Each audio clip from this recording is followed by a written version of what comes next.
पहली बार पगफेरे की रस्म के लिए पीहर से ही कोई बेटी को उसके ससुराल से लेने जाता है। घर में पुरुष के नाम पर सिर्फ मेरा भाई ही था, पर भाई को भी अपनी बेटी को लेने एक दिन पहले निकलना था। उसका ससुराल जो काफ़ी दूर था, मुझे अपनी बेटी को लेने अकेले ही निकलना पड़ा। वैसे हमारे यहाँ बेटी को लाने भाई, पिता या फिर कोई पुरुष ही जाता है।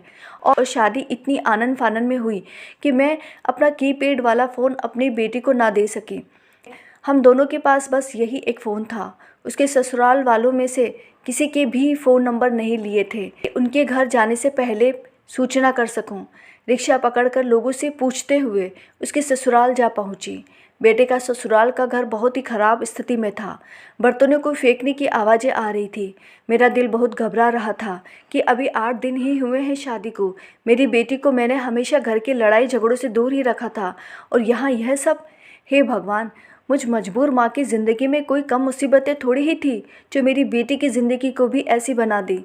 संकोच करते हुए मैंने दरवाज़ा खटखटाया। चीखती हुई एक औरत ने दरवाज़ा खोला और मेरा परिचय पूछा। मैंने कहा, मैं अपनी बेटी को लेने आई हूँ। वह मुझसे बोली, कौन सी बेटी? उसकी बातें सुन तो मैं घबरा गई। कितनी लड़कियों से शादी करवाई है इसके बेटे की? वह फिर बोली, मेरे बेटे की तो कभी शादी ही नहीं हुई। तभी अंदर से दोनों बाप बेटे भी बाहर आ गए। लड़के का पिता ड्राइवर मुझे जानता था। मुझसे बोला, बहन, तुम्हारी बेटी से शादी के लिए मेरे बेटे ने मना कर दिया था, इसीलिए हम बारात लेकर ही नहीं आए। उसकी बात सुनते ही तो जैसे मेरे पैरों तले ज़मीन ही खिसक गई। मेरी बेटे की शादी हुई थी, इसके साथ नहीं हुई तो किसके साथ? और कहाँ है उसका ससुराल? बारात लेकर कौन पहुँचा था? मैं चक्कर खाकर वहीं बैठ गई। ड्राइवर की पत्नी मेरे लिए पानी लेकर आई। मुझे कहने लगी, कैसी माँ हो, बेटे की शादी करवा दी, पर किसके साथ पता ही नहीं। ये शायद दुनिया का पहला केस होगा। जैसे तैसे मैं रिक्शा पकड़कर घर आई। मैंने अपनी भाभी को सब कुछ बताया। मेरा रो रो कर बुरा हाल था, और थोड़ी ही देर में भाई भी अपनी बेटी को लेकर आ गया। उसे भी विश्वास नहीं हो रहा था कि ऐसा कुछ हो गया। हमने पुलिस में रिपोर्ट दर्ज करवा दी। पुलिस अपनी कार्यवाही कर रही थी। हमसे जैसा संभव था हम लोग अपनी तरफ से कार्यवाही कर रहे थे, पर जैसे मेरी बेटी और उसका ससुराल सब कुछ गायब हो गया था। मेरा नाम मालिनी है। शादी के दूसरे साल ही मेरे पति ने मुझे तलाक दे दिया था। मेरे भाई और भाभी ने मुझ पर दया करके अपने यहाँ शरण दी, शायद इस आशा से कि मेरे पति से जो कुछ भी मिलेगा उससे उन्हें भी फ़ायदा होगा। शुरू शुरू में पति कुछ रुपए भेजता भी था। घर में इन रुपयों से बहुत मदद मिल जाती थी, तो मैं एक बोझ भी नहीं लगती थी। पर एक दिन अचानक मेरे पति ने रुपए भेजना भी बंद कर दिया। मेरी बच्ची और मेरे लिए छोटे छोटे खर्चों के लिए भी अपने भाई के सामने हाथ फैलाना पड़ा। उनकी भी आर्थिक स्थिति कोई अच्छी नहीं थी, इसीलिए कुछ ज़रूरतों पर पर्दा डालने लगी थी। पर जैसे जैसे बच्ची बड़ी हो रही थी, कब तक ऐसा चल सकता था। मेरे भाई एक प्राइवेट स्कूल में कैशियर थे। उनके स्कूल में साफ़ सफाई करने वाले की आवश्यकता थी। उनकी इज्जत की खातिर, इस शर्त पर कि किसी को पता नहीं चलना चाहिए कि वह मेरे भाई हैं, नौकरी पर रख लिया। मैं अपनी बच्ची को भी स्कूल ले जाती, इसीलिए मुझ पर दया करके स्कूल के मालिक ने मेरी बच्ची का दाखिला भी वहीं फ्री में करवा दिया। भाई की लड़की भी उसी स्कूल में पढ़ती थी। वह मेरी बेटी से 7 साल बड़ी थी। बेटी होने के कारण मेरे माँ बाप ने मुझे कभी पढ़ाया नहीं था, इसीलिए मैं एक चपरासी थी और मेरा भाई कैशियर। घर आती तो भाभी काम को लेकर चिकचिक करती थी। मैं भी क्या बोलती, मैं तो खुद उनके एहसान तले दबी हुई थी कि उन्होंने मुझे रहने का आसरा तो दिया है। कैसी विडंबना थी कि जिस घर को कभी अपना समझा था, आज उसी घर में रहने के लिए मैं एहसानमंद थी। कभी यह मेरा सब कुछ था, आज वहाँ मेरी एक सुई पर भी अधिकार न था। मेरी इज्जत एक नौकरानी जैसी ही थी। पर इन सब बातों से मैंने अपनी बेटी को दूर ही रखा। मैं चाहती थी कि मेरी बेटी पढ़ाई करे, अपनी ज़िंदगी में खूब सारी तरक्की देखे, पर किस्मत तो कुछ और ही तय करके बैठी थी। बेटियां कब बड़ी हो जाती है पता ही नहीं चलता। मेरी बेटी अभी 11वीं में ही आई थी। भैया की बेटी का कॉलेज ख़त्म हुए 3 साल हो चुके थे। उसके लिए लड़के वालों की भी लाइन लगी हुई थी, पर भाभी एक पैसे वाले आदमी के साथ अपनी बेटी की शादी करवाना चाहती थी। उसका मानना था कि रुपए पैसे हो तो इंसान सबसे ज़्यादा सुखी रहता है, इसीलिए वह लड़की की ना उम्र देख रही थी और ना ही शक्ल। भैया क्या बोलते, भाभी के सामने उनकी चलती ही कहाँ थी। जल्दी ही नैना की शादी तय हो चुकी थी। भाभी इस शादी के खर्चे में मेरी बेटी ओजस्वी की शादी भी करना चाहती थी। भैया से बोली, देखो, कल को तुम्हारी बहन की बेटी की शादी की जिम्मेदारी भी हमारे ऊपर ही होगी। आज हमारी बेटी की शादी तो धूमधाम से कर देंगे, पर कल को तुम्हारी बहन की बेटी की शादी में कुछ कसर पड़ गई तो लोग मुझे ही भला बुरा कहेंगे। भैया बोले, कैसी बात कर रही हो? ओजस्वी अभी नाबालिग है। नैना के लिए लड़का देखते देखते भी हमें 4-5 साल लग गए। अब नैना की शादी को 10-12 दिन शेष बचे हैं। इतने कम समय में लड़का आसमान से टपकेगा? भैया और भाभी की बात सुन मुझे डर लगने लगा।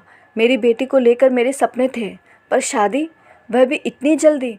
घर परिवार लड़का, यह सब कुछ भी तो देखना पड़ता है, मैंने भाभी से कहा। पर भाभी तो जिद करके बैठ गई। थोड़ा जोर लगाने पर हमारे स्कूल के ड्राइवर के बेटे को राजी कर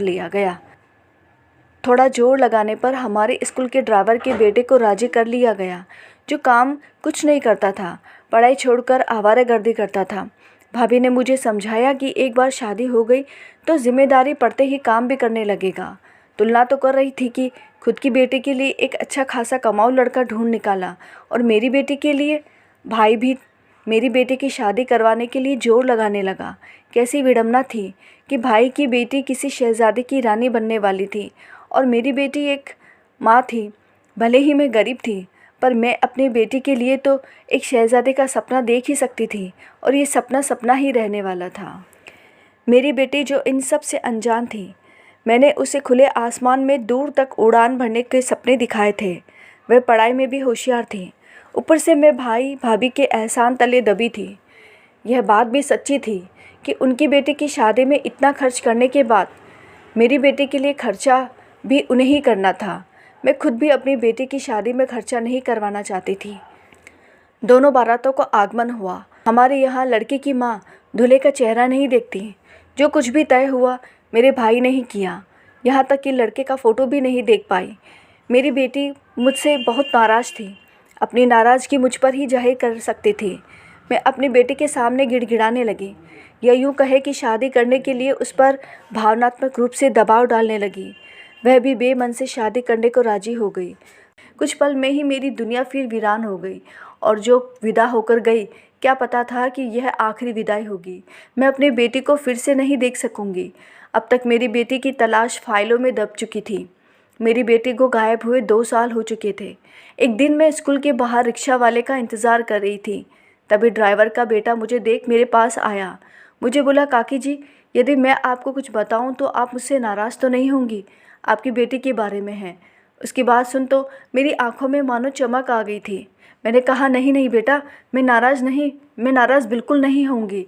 तुम जानते हो मेरी बेटी कहाँ है? उसने कहा। मैं बताने वाला भी था, पर बीच में पुलिस आ गई तो डर के मारे मैं कुछ बोल नहीं सका। शादी तो मैं ही आपकी बेटी से करने वाला था, पर मैं किसी और से प्यार करता था, इसीलिए इन वक्त पर मैंने अपने माँ बाप को मना कर दिया। पर मेरा एक दोस्त था, वह भी हर हाल में शादी करना चाहता था। उसे पत्नी की ज़रूरत थी।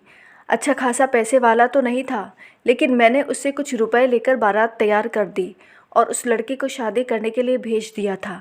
उसकी बात सुन तो मेरा खून खोल गया। उसने मजाक बनाकर रखा था हमारी ज़िंदगी को। उसने एक पता दिया। उसके बताए पते पर जब गई तो मुझे विश्वास ही नहीं हुआ। अच्छा खासा घर तो था, पर डर था कि मेरी बेटी मुझे यहाँ भी मिलेगी या नहीं। दरवाजे की डोरबेल बजाई तो जो देखा तो मेरे आंसू रुकने का नाम ही नहीं ले रहे थे।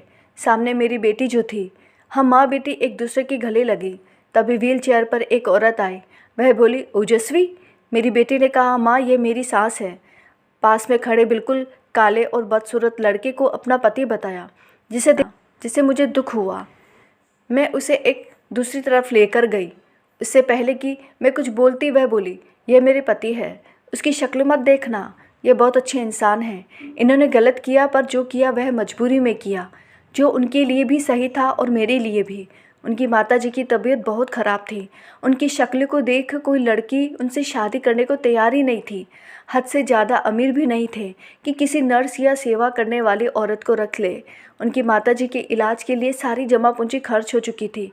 उनके पास तो उनका ये मकान भी गिरवी रखा हुआ है। जेब से बिल्कुल खाली हो चुके थे। मैं आपको बता नहीं सकती कि मेरे पति इतने समझदार और प्यारे इंसान हैं। वे भले ही मेरे पति हैं, किंतु मुझ पर अपना हक समझकर मेरे साथ कुछ गलत नहीं किया। पिछले साल 12वीं ने प्राइवेट करी और कॉलेज इसी साल से रेगुलर जा रही हूँ।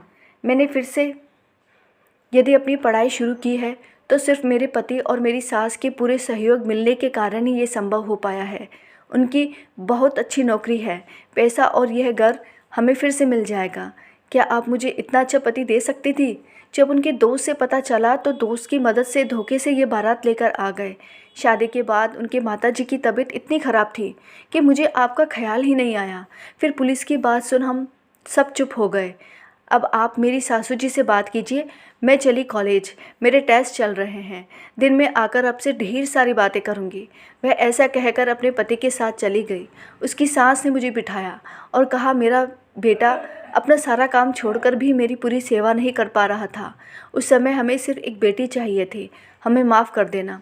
थोड़ी देर में हम फिर से सामान्य हो गए थे और ना ही उनके मन में कोई गिले शिकवे शेष रह गए थे। जब मेरी बेटी आई तो हमारी हंसी ठहाके की आवाज़ सुन मुझसे लिपट गई। मुझे क्या चाहिए था? बस यही खुशी तो चाहिए थी। अपनी बेटी की खुशी में खुशी ही तो चाहती थी। उसका पति उसका मार्गदर्शक और हमसफ़र बनकर हाथ थामे जो खड़ा था उसकी ज़िंदगी को खूबसूरत बनाने के लिए। तो क्या फ़र्क पड़ता है, वह दिखने में खूबसूरत नहीं था पर खूबसूरत तो था दिल से। राधे राधे। आज की कहानी यहीं तक। यदि यह कहानी आपको अच्छी लगी है तो please like, share and subscribe my channel. Thank you.